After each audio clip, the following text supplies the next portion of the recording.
떠나시는 하나님, 돌아오시는 하나님이라는 주제로 에스겔서 나누고 있죠. 오늘 35째 시간입니다. 돌아오신 하나님으로부터 생명이 흐른다. 돌아오신 하나님으로부터 생명이 흐른다. 라는 제목으로 47장 나누고자 하는데요. 47장 9절 먼저 한번 읽어볼까요? 9절의 말씀 같이 읽습니다. 이 강물이 이르는 곳마다 번성하는 모든 생물이 살고 또 고기가 심이 많은 일이니 이 물이 흘러 들어가므로 바닷물이 되살아나겠고 이 강이 이르는 각처에 모든 것이 살 것이며, 그 밑에 있는 12절도 같이 읽습니다. 강 좌우가에는 각종 먹을 과실나무가 자라서 그 잎이 시들지 아니하며 열매가 끊이지 아니하고 달마다 새 열매를 맺으리니 그 물이 성소를 통하여 나옴이라. 그 열매는 먹을 만하고 그 잎사귀는 약재료가 되리라. 아멘. 에스겔서 33장부터 회복에 대한 말씀으로 채워져 있습니다. 하나님께서는 먼저 회복에 대한 말씀을 전할 파수꾼을 세우시죠. 잘못된 목자들을 책망하세요. 그리고는 당신께서 이제 친히 당신의 양들을 돌보시겠노라 하십니다. 황폐해진 땅을 회복하시고 마른 뼈와 같았던 백성들에게 생명을 주신 다음에 둘로 나뉜 백성을 하나 되게 하셨습니다. 곡과 마곡의 공격으로부터 회복된 백성들을 지키시고, 이제 40장부터는 당신께서 다시 거하실 성전, 그 성전에 대한 환상을 보여주십니다. 43장 남유다의 죄악으로 성전을 떠났던 하나님의 영광이 다시 돌아오죠. 그리고 이어지는 44장부터 46장, 하나님께서 다시 자기 백성 가운데 거하실 때 그 백성들이 이제는 어떤 질서 속에서 살아야 하는가에 대해서 말씀해 주세요. 그리고 오늘 47장입니다. 이 오늘 47장은요, 혹시 여러분들 미리 좀 읽어 오셨습니까? 우리 이 모티브로 한 복음송도 있어요. 성전에서 흘러나오는 물이라는 주제로 한 모티브도 있는데, 오늘 이 47장은요, 어쩌면은 이 33장부터 시작된 회복에 대한 말씀의 절정과 같은 부분이라고 볼 수가 있습니다. 하나님께서 돌아오신 성전에서 물이 흘러나오기 시작하는 장면이에요. 그런데 이 물이 처음에는 아주 작은 물줄기에 불과했습니다. 그 물이 그런데 점점 깊어져서 나중에는 사람이 건널 수 없을 정도의 강줄기 물과 같이 그렇게 깊고 넓은 물이 되죠. 더군다나 이것이 강줄기 같은 물이 되는 것으로 그치는 게 아니라 이 강이 흘러가는 곳마다 놀라운 일이 벌어집니다. 죽어있던 것이 살아나고 황폐했던 곳에 나무가 자라죠. 죽음의 바다에 물고기가 가득하게 됩니다. 이를 통해서 듣게 되는 주님의 음성이 있습니다. 첫 번째로요, 생명은 돌아오신 하나님에게로부터 나온다는 거예요. 생명은 돌아오신 하나님에게로부터 나온다. 우리 1절의 말씀 같이 읽어볼까요? 1절 같이 읽습니다. 그가 나를 데리고 성전 문에 이르시니 성전의 앞면이 동쪽을 향하였는데 그 문지방 밑에서 물이 나와 동쪽으로 흐르다가 성전 오른쪽 제단 남쪽으로 흘러내리더라. 우리가요, 이 에스겔, 특히 이제 성전에 대한 회복과 관련한 말씀을 읽다 보면은, 제가 전에도 말씀드렸죠. 여러 몇 척이더라 어느 방향으로 가서 쟀다, 어느 방향으로 들어오고 어느 방향으로 나갔다, 이런 게 있다 보니까 우리가 그 단위 때문에 혹은 방향에 대한 지식 때문에 맥락을 잃어버려요. 그거에 집중하느라고. 오늘 말씀도 보면은 동쪽, 제단 남쪽 이런 말들이 있는데, 핵심은 뭐냐? 에스겔이 본 물이 강이나 샘에서 시작되는 것이 아니라 성전의 문지방 아래서 시작된다는 것입니다. 이게 함의하고자 하는 것이 명료하죠. 믿음의 공동체의 회복은 좋은 환경에서 시작되는 것이 아니라 하나님에게서 시작된다는 것입니다. 믿음의 공동체의 회복, 그 회복은 하나님으로부터 시작되지 어떤 환경으로부터 시작되는 게 아니라는 거예요. 43장 성전을 떠났던 하나님께서 다시 들어오셨습니다. 그리고 이제 하나님이 거하시는 그 성전에서 물이 흘러나와요. 아까도 말씀드렸지만 처음에 그 물은 대단해 보이지 않았습니다. 우리 3절의 말씀부터 5절까지의 말씀을 한번 볼까요? 3절을 보시면은 그 물이 발목에 찼죠. 그런데 4절로 넘어가니까 무릎에 오르고 조금 후에는 허리에 올라요. 5절을 보니까 헤엄쳐야 가능할 정도가 되었습니다.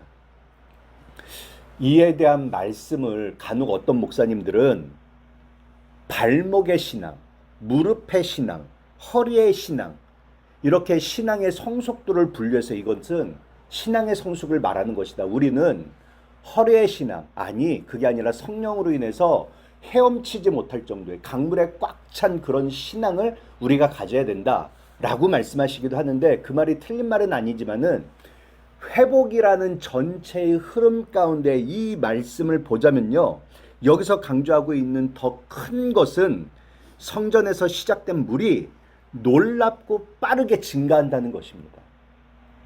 여러분, 그리고 이것이 하나님께서 이루시는 회복인 줄을 믿으시길 바랍니다. 처음에는 그 회복이 작아 보일 수 있어요. 내 성에 안 찰 수 있습니다. 그저 발목에 닿는 회복일 수밖에, 발목에 닿는 회복으로 여겨질 수 있죠. 그런데 그 회복은요, 하나님께로부터 계속 흘러나와서 그 회복의 역사, 생명의 역사는 우리 삶에 결국은 우리가 그 안에서 헤엄칠 수밖에 없을 정도로 강하게 역사할 줄을, 강하게 회복의 역사가 있을 줄을 믿으시길 바랍니다. 8절의 말씀 우리 한번 읽어볼까요? 8절의 말씀 같이 읽습니다.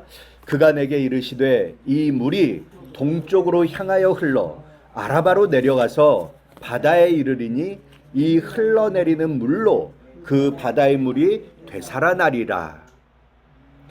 여기 여러분 펜이 있으시면은 아라바로 내려가서 바다에 이르니라고 되어 있잖아요. 이 바다는 어느 바다를 말하냐면은 사해를 말하는 거예요. 사해. 우리가 오늘날 말하는 아라비아 해를 말하는 것이 아닙니다.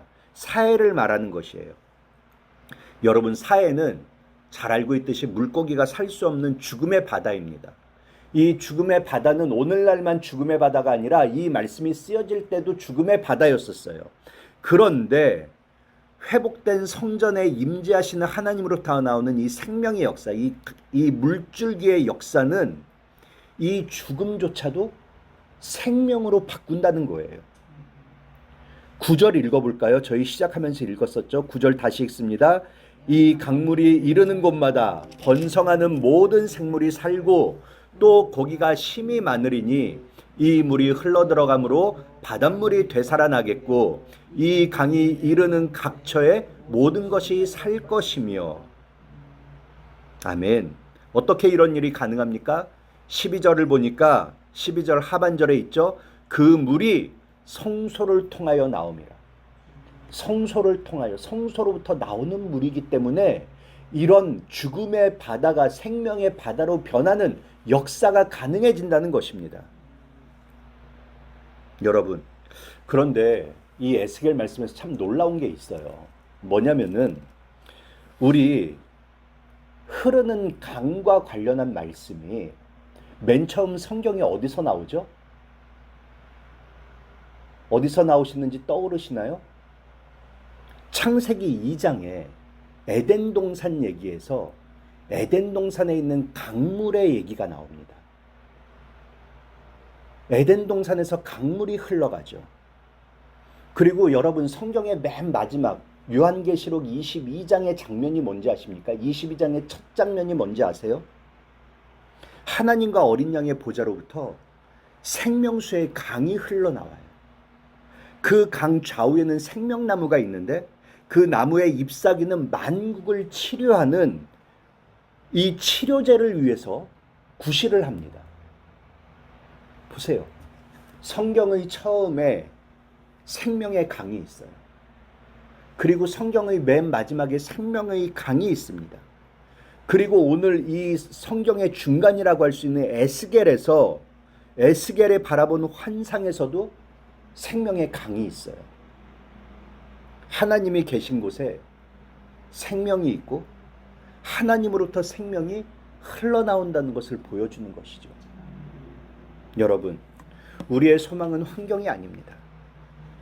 우리의 소망은 사람도 아니에요. 우리의 능력도 아니죠. 우리의 소망은 생명의 근원이신 하나님이십니다. 하나님이 우리 가운데 계시고 그분의 생명이 우리 안에 흐를 때 죽었던 것이 다시 살아날 줄을 믿으시길 바랍니다. 그런 생명의 회복을 경험하는 우리 모두가 되기를 주님의 이름으로 축원합니다.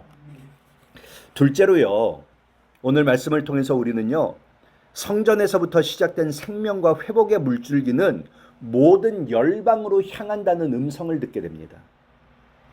저희 13절의 말씀 같이 읽어보죠. 이번에는요, 13절 같이 읽습니다. 주 여호와께서 이같이 말씀하셨느니라. 너희는 이 경계선대로 이스라엘 12지파에게 이 땅을 나누어 기업이 되게 하되 요셉에게는 두 몫이니라. 이 47장의 후반부인 13절부터 23절까지는요, 회복된 믿음의 공동체가 누릴 땅의 회복, 땅의 경계에 대한 말씀이에요. 땅의 경계에 대한 말씀은 저희가 어제 46장에서도 잠깐 나눈 바가 있습니다. 땅의 경계가 성전의 회복, 이 회복의 말씀과 관련해서 갖는 의미에 대해서 저희가 나눴었죠. 다시 한번요, 이스라엘은 하나님이 기업으로 주신 땅에서 정작 그 땅을 통한 풍요의 삶을 우상들에게 기대했었단 말입니다. 그리고 그 결과는 땅이 망하고 땅에서 쫓겨나는 거였죠. 그래서 하나님은 당신이 회복하신 성전을 회복될 땅의 중심에 두세요. 믿음의 공동체가 다시는 땅의 문제에서 거짓된 회복에 이끌리지 않기를 바라셨기 때문입니다. 이런 의미에서 성전에서 흘러나온 생명의 물이 점점 차고 넘치는 걸 말씀하신 다음에 땅의 문제를 다시 언급하는 이유가 무엇일까? 그건 땅의 풍요, 믿음의 공동체가 그들 땅에서 얻게 되는 풍요는 성전의 회복, 예배의 회복, 하나님이 영원히 거하실 성전의 회복이 전제되어야 한다는 것을 말하는 것입니다. 그런데 오늘 이 말씀에서 이 땅과 관련해 정말 놀라운 부분은 뭐냐면은 그 이전에는 땅의 분배에서 별로 말하지 않던 거예요. 사실 이스라엘의 규례에는, 우리가 알고 있는 율법의 규례는 없는 부분이 나오는데 22절 우리 같이 읽어볼까요? 22절 같이 읽습니다. 너희는 이 땅을 나누되 제비 뽑아 너희와 너희 가운데에 머물러 사는 타국인 곧 너희 가운데에서 자녀를 낳은 자의 기업이 되게 할지니 너희는 그 타국인을 본토에서 난 이스라엘 족속같이 여기고 그들도 이스라엘 지파 중에서 너희와 함께 기업을 얻게 하되. 그러니까 지금 하나님은요, 순수 이스라엘만이 아니라 그들과 더불어 함께 지내는 자들, 비록 그들이 이방인들이라고 할지라도 하나님의 기업을 나누어 받는 자가 되도록 하라, 이렇게 말씀하시는 겁니다. 자, 여러분, 처음에는 물줄기가 성전 문지방에서부터 시작했어요. 작은 물줄기였습니다. 그런데 그 물은 성전 안에만 머물지 않았어요. 밖으로 흘러갔습니다. 그리고 계속 점점 많아졌죠. 그러다가 계속 흘러서 바다의, 죽음의 바다를 생명의 바다로 살렸어요. 그리고 이제는 이방인들도 그 생명의 물로 지탱되는 땅, 그 땅을 함께 누리는 자가 됩니다. 여러분, 이게 하나님이 우리에게 주시는 회복, 그 회복의 최종 방향인 줄을 믿으시길 바랍니다. 하나님께서 여러분들에게 주시는 생명력은 여러분 안에 머물라고 주시는 것이 아니죠. 하나님께서 여러분을 살리신 생명력은 여러분을 통해서 여러분의 삶에서 관계하는 다른 사람들에게 흘러가야 하는 거예요. 저희 교회도 그런 교회가 되어야 하죠. 저는 간혹 우리 교회가 원래 교회의 존재의 이유대로 제대로 존재하고 있는가 하는 것을 묻곤 합니다. 교회의 존재 이유가 무엇입니까? 교회 안의 성도들만이 하나님의 생명력을 누리는 것에 있는 것이 아니에요.